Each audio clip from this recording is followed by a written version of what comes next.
గౌరవ సభ్యులు బోండా ఉమామహేశ్వర గారు అడిగినటువంటి ప్రశ్న అధ్యక్ష, అంటే వారు అడిగింది బ్రేవరీస్ మైక్రో బ్రేవరీస్ గురించి అడిగారు అధ్యక్ష.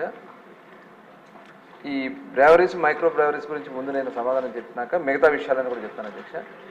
ఈ బ్రేవరీస్ అనేది అది ఒక ఎక్కువ లార్జ్ ప్రొడక్షన్ చేసే బ్రాండ్స్ కొన్ని బ్రేవరీస్ ఉంటారు అధ్యక్ష. మైక్రో బ్రేవరీస్ అంటే ఎక్కడన్నా ఒక రెస్టారెంట్లోనో లేకపోతే ఒక బార్లోనే పెట్టేదాన్ని అక్కడే ప్రొడక్షన్ చేసి లైవ్గా ఇచ్చేదాన్ని మైక్రో బ్రేవరీ అంటారు అధ్యక్ష.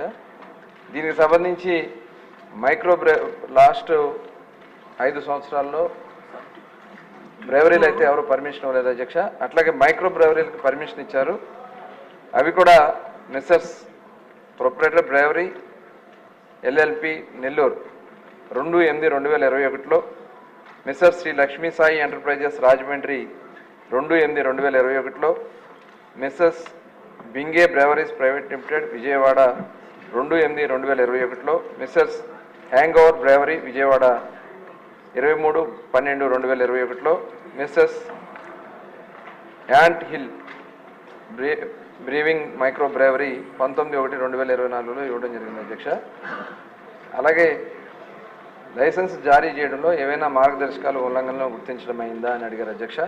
ఇప్పుడు దాని మీదే ప్రజెంట్ అయితే ఇంకా డీప్గా వెళ్ళాల్సి అధ్యక్ష, డీటెయిల్గా ఎంక్వైరీ చేయాల్సినటువంటి పరిస్థితి ఉంది. అంటే ఒక్క బ్రేవరీసే కాదు, డిస్టరీస్ కానీ ఇవన్నీ కూడా చాలా డీటెయిల్గా వెళ్ళాల్సింది ఉంది. అలాగే చర్యల గురించి అడిగారు అధ్యక్ష. మొన్ననే గౌరవ ముఖ్యమంత్రి గారు వైట్ పేపర్ కూడా సభకి ఆ రోజు చర్చ కూడా పెట్టడం కూడా జరిగింది అధ్యక్ష. ఆ చర్చలో చాలా డీటెయిల్గా ఇచ్చారు అధ్యక్ష, ఏ రకంగా వాళ్ళు అవినీతి చేయడానికి కార్యక్రమాలు. ఎందుకంటే ప్రజలకి దీని మీద కొంతమంది ఆల్రెడీ ఎడిక్ట్ అయిపోయింటారు అధ్యక్ష. దాని మీద కంపల్సరీ దాని అందుబాటులో ఏది ఉంటే అది వాళ్ళు తీసుకుంటారు. ఎందుకంటే ఉదయం నుంచి సాయంత్రం వరకు కష్టపడతారు, సాయంత్రం వచ్చిన తర్వాత ఎంతో కొంత తీసుకోవడం వాళ్ళకి అలవాటు ఉంటుంది అధ్యక్ష. దాన్ని ఆసరాగా తీసుకుని గత ప్రభుత్వంలో గౌరవ ముఖ్యమంత్రి మరి ఆనాడు ఉన్నటువంటి జగన్మోహన్ రెడ్డి గారు దీన్ని ఏ రకంగా వ్యవస్థలన్నీ భ్రష్టు పట్టించాలో కూడా చాలా డీటెయిల్గా మొన్న మరి ఉమామహేశ్వర గారు ఆ రోజున ఉన్నారేమో డీటెయిల్గా చెప్పారు అధ్యక్ష. ఎక్కడి నుంచి దాన్ని ఎలా ఏ రకంగా వాళ్ళు కొలగొట్టారనేది గౌరవ ముఖ్యమంత్రి గారు సభకి చెప్పడం కూడా జరిగింది అధ్యక్ష. ఇది చాలా చాలా చాలా దుర్మార్గంగా వాళ్ళు చేశారు అధ్యక్ష. అట్లాగే బీర్ కంపెనీలు కూడా గతంలో ప్రొడక్షన్ కూడా తగ్గించారు అధ్యక్ష. ఎందుకంటే బీర్ గురించి ముందు చెప్తాను, తర్వాత మిగతా విషయాలు చెప్తాను. ప్రొడక్షన్ కెపాసిటీలు కూడా వాళ్ళకు ఉన్నటువంటి కెపాసిటీలు మెయిన్ యూబీ యునైటెడ్ బ్రేవరీస్ అనే వాళ్ళది అది చాలా ఇంటర్నేషనల్ కంపెనీ అధ్యక్ష. అట్లాగే ఆరిటోస్ బ్రూవరీ, ఎస్ఎన్జి బ్రూవరీ ఈ 3 గతంలో ఉండే అధ్యక్ష. తర్వాత ఈ 5 సంవత్సరాల్లో ఇవి కాకుండా వాళ్ళు ఇష్టం వచ్చినట్లు వేరు వేరు బ్రాండ్ల పేర్లు పెట్టేసి వీటిని అన్నిటి కూడా కొల్లగొట్టుకుని బయట నుంచి తీసుకొచ్చి వాళ్ళందరూ కూడా మరి ఆ బీర్లన్నీ కూడా పనికిరాని బూమ్ మీరు అందరూ కూడా నమ్మన్నా అధ్యక్ష. ఒక రాజా మాస్టర్ అని చెప్పి ఒక డాన్స్ మాస్టర్ కూడా ఇదిగో బూమ్ బీర్ తాగుతున్నా తేడాగా ఉందన్నాడు, 2 రోజులు చచ్చిపోయాడు అధ్యక్ష. ఆయన ఆ వీడియో కూడా మనం ఆ రోజున చెప్పడం జరిగింది. నేను తాగుతున్నాను, ఆంధ్ర వస్తే ఇంతకంటే నాకు వేరే దొరకట్లేదు కాబట్టి తాగుతున్నాను కాబట్టి నాకు ఏదైనా జరగవచ్చు అన్నాడు. 3 రోజులు అలాగే చనిపోవడం జరిగింది అధ్యక్ష. ఇలాంటివి చాలా చెప్పుకోలేనటువంటి దారుణాలు చాలా జరిగినాయి అధ్యక్ష. ఇలాంటిది బీర్ సేల్ కూడా పడిపోయింది అధ్యక్ష. 50% సేల్ 2018-19 లాస్ట్లో చూసుకున్నట్టయితే ఉన్న సేల్కిను ఇప్పుడు ఉన్నటువంటి సేల్ 50% పడిపోయింది. ఎందుకంటే యువత ఎక్కువగా బీర్ని లైక్ చేస్తారు అధ్యక్ష. అది ఆ బీర్ని వీళ్ళు చేయటం వల్ల అంటే రేటు పెంచేశారు, 250-300 రూపాయలు రేట్లు పెంచేయటం వల్ల ఆ బీర్ తాగలేక గంజాయి మీద పడిపోయారు అధ్యక్ష యువత అంతా.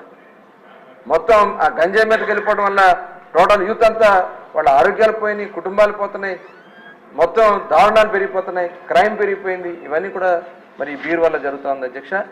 అట్లాగే మొన్న గౌరవ ముఖ్యమంత్రి గారు చెప్పినటువంటి విషయంలో చాలా డీటెయిల్గా వారు చెప్పడం జరిగింది అధ్యక్ష. బ్రెవరీని కానీ డిస్టిలరీని కానీ వాళ్ళు కబ్జా చేసేసారు అధ్యక్ష. ఆ డిస్టిలరీలో వాటన్నిటి కూడా కబ్జా చేసేసి వాళ్ళకి కావాల్సినటువంటి కొత్త బ్రాండ్ సృష్టించి అవన్నీ కూడా కెమికల్ అనాలిసిస్ ఇవన్నీ కూడా చేయాల్సినటువంటి పరిస్థితి ఉంది. అవన్నీ కూడా వాళ్ళ చేతుల్లోకి లాగేసుకుని ఆ వ్యవస్థనంతా వాళ్ళ చేతుల్లోకి లాగేసుకుని వాళ్ళు చెప్పినటువంటి బ్రాండ్లే షాపులు అమ్మాలి, గవర్నమెంట్ అవుట్లెట్స్. ముఖ్యమంత్రి గారు ఏం చెప్పారు, నేను రాబోయే కాలంలో సంపూర్ణ మద్యపాన నిషేధం అన్నారు అధ్యక్ష ఎన్నికల ప్రచారంలో ఊరు వెళ్ళినప్పుడు. కానీ అది చెప్పకుండా గవర్నమెంట్ వచ్చిన వెంటనే దశల వారీగా నేను మద్య నిషేధం చేస్తానని చెప్పారు. దశల వారీగా మద్య నిషేధం చేస్తానని చెప్పి రేట్లు పెంచితే తాగడం తగ్గిస్తారు, కేవలం 5 స్టార్ హోటల్స్కి పరిమితం చేస్తానని చెప్పి ముఖ్యమంత్రి గారు ఆ రోజున ఆనాడు ఉన్నటువంటి జగన్మోహన్ రెడ్డి గారు చెప్పడం జరిగింది అధ్యక్ష. కానీ ఎక్కడ కూడా షాపులు తగ్గల, రేట్లు పెంచేశారు, ఇష్టారాజ్యంగా రేట్లు పెంచేశారు. దాని ద్వారా ఎన్డీపీ వచ్చేసింది. అది తాగలేక ప్రజలు ఏం చేశారంటే వేరు వేరు బ్రాండ్లు తాగలేక ఇల్సిట్ లిక్కర్కో లేదంటే పక్కన ఉన్నటువంటి తెలంగాణ నుంచి కానీ కర్ణాటక నుంచి కానీ వచ్చే బ్రాండ్లు వాళ్ళు తాగడం. ఎందుకంటే ఇక్కడ ఆ బ్రాండ్లు దొరకట్లేదు కాబట్టి వాటి మీద పడిపోయారు అధ్యక్ష అందరూ. దానివల్ల మన ఆదాయం కోల్పోయాం, ప్రజల ఆరోగ్యం కోల్పోయారు. ఈ ఇల్సిట్ లిక్కర్ తాగడం వల్ల మనం చూసాం జంగారెడ్డిగూడెంలో దాదాపు 25 మంది ఈ నాటు సారా తాగి చనిపోవడం జరిగింది అధ్యక్ష. ఆనాడు మరి ముఖ్యమంత్రిగా ఉన్నటువంటి చంద్రబాబు నాయుడు గారు మేమందరం కూడా కలిసి అక్కడికి వెళ్ళి చూస్తాం జరిగింది. చాలా చిన్న చిన్న పనులు చేసుకుని చిన్న వయసులో చనిపోయారు అధ్యక్ష. అవన్నీ కూడా ఇవాళ గత ప్రభుత్వంలో జగన్మోహన్ రెడ్డి గారు తన స్వార్థం కోసం, ఎందుకంటే డిపార్ట్మెంట్ని కూడా చిన్నాభిన్నం చేశారు అధ్యక్ష.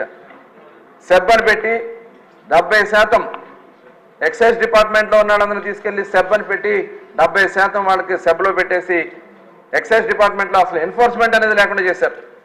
షాపుల్లో వాళ్ళ ఇష్టారాజ్యంగా అమ్ముకునే దానికోసం ఎవరన్నా వెళ్ళి మళ్ళీ అక్కడ ఎన్డీపీ తీసుకొచ్చి బెల్ షాపులో పెట్టి అమ్మిచ్చేయడం.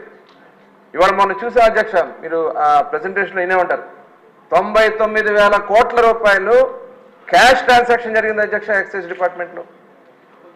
మొత్తం క్యాషే. ఈ క్యాష్ అంతా ఎక్కడికి వెళ్ళింది? ఇదంతా కూడా సమగ్రంగా విచారణ జరగాల్సినటువంటి అవసరం ఉంది అధ్యక్ష. ఎక్కడా కూడా ఇవాళ చూసాం చిన్న బడ్డీ కొట్టుకి వెళ్ళినా లేకపోతే చిన్న చిన్న పచారీ షాపులకి వెళ్ళినా డిజిటల్ పేమెంట్స్ తీసుకుంటారు అధ్యక్ష. గూగుల్ పేనో లేకపోతే ఫోన్పేనో ఇలా డిజిటల్ ట్రాన్సాక్షన్స్ ఉంటాయి. కానీ ఇక్కడ వైన్ షాపులో మటుకు ఎటువంటి ట్రాన్సాక్షన్స్, ఓన్లీ క్యాష్ మాత్రమే ట్రాన్సాక్షన్ ఉంటుంది. ఇలా చాలా చాలా అవినీతి కార్యక్రమాలు జరిగినాయి. ముఖ్యంగా ఆరోగ్యం పోయింది అధ్యక్ష. చాలామంది చనిపోయారు, చాలామంది కిడ్నీలు పోయినాయి, లివర్లు పోయినాయి, చివరికి పెరాలసిస్ స్ట్రోక్లు వచ్చి ఇవాళ మంచానికి పరిమితమైన వాళ్ళు చాలామంది ఉన్నారు అధ్యక్ష. ఇవన్నీ కూడా కేవలం వీళ్ళు తీసుకొచ్చినటువంటి పనికిరానటువంటి బ్రాండ్ల వల్ల వీళ్ళు నష్టపోయారు. ఇవాళ మళ్ళీ దాన్ని సక్రమంగా నడిపించాల్సినటువంటి బాధ్యత ఉంది. కాబట్టి సమగ్ర విచారణ చేయడం కోసం గౌరవ ముఖ్యమంత్రి గారు మొన్న సభలో క్లియర్గా చెప్పారు అధ్యక్ష. సిబిసిఐడి ఎంక్వైరీ చేసి ఎవరైతే దీంట్లో బాధ్యులు ఉన్నారో ఒక్కరు కూడా వదలని చెప్పి ముఖ్యమంత్రి గారు చెప్పడం జరిగిందని కూడా ఈ సందర్భంగా తెలియజేస్తున్నాం అధ్యక్ష. అవసరమైతే ఈడీ కూడా వేయడానికి కూడా ప్రభుత్వం సిద్ధంగా ఉందని కూడా ఈ సభ ద్వారా తెలియజేస్తున్నాం అధ్యక్ష. అధ్యక్ష, మంత్రివర్యులు చెప్పినటువంటి చాలా అంశాలు మన సీఎం గారు చెప్పినాయి అధ్యక్ష. ఇప్పుడు మా క్వశ్చన్ ఏంటంటే అధ్యక్ష, ఈ 5గురు ఎవరు? ఈ 5గురు ఏ నిబంధనల ప్రకారం వాళ్ళకి ఇచ్చారు? అది చెప్పకుండా ఇది అన్నీ కూడా మిగతా అన్నీ చెప్తే మిగతా అన్నీ అందరికీ తెలిసినాయి అధ్యక్ష. ముఖ్యమంత్రి వర్యులు కూడా చెప్పారు ఖచ్చితంగా అది దాని మీద సిబిఐ ఎంక్వైరీ అలాగే సిఐడి ఎంక్వైరీ దానికి తగ్గట్టు. ఎందుకంటే పెద్ద స్కాముల్లో 5 సంవత్సరాల పెద్ద స్కాముల్లో జరిగినటువంటి స్కాముల్లో